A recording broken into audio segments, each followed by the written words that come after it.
What's up, y'all? I've managed to squeeze myself into the garage arcade to work on our Splatterhouse, because nothing says Merry Christmas like Splatterhouse. Here's what's going on with it. This is the old joystick that was installed on the game. See here, micro switches, wonky, cheap, blah.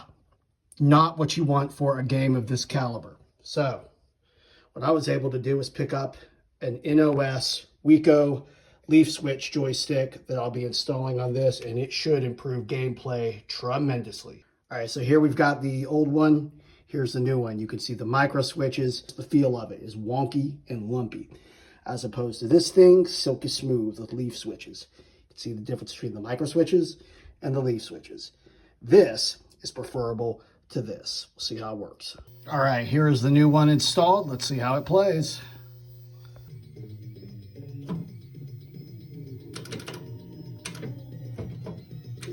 Oh, this feels 100 times better.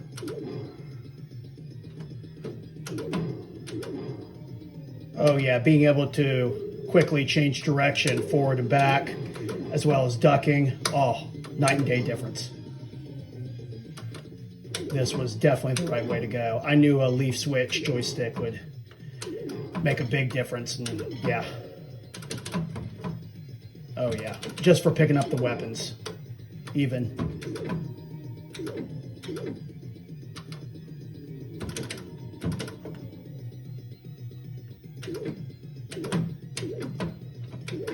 Oh, that night and day difference.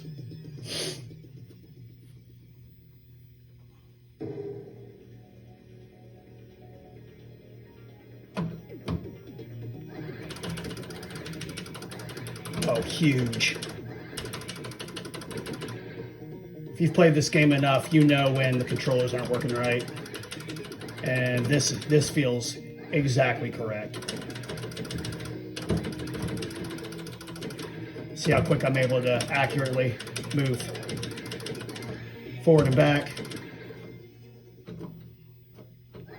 Yeah, I was not able to do that before with that micro switch joystick. Huge improvement.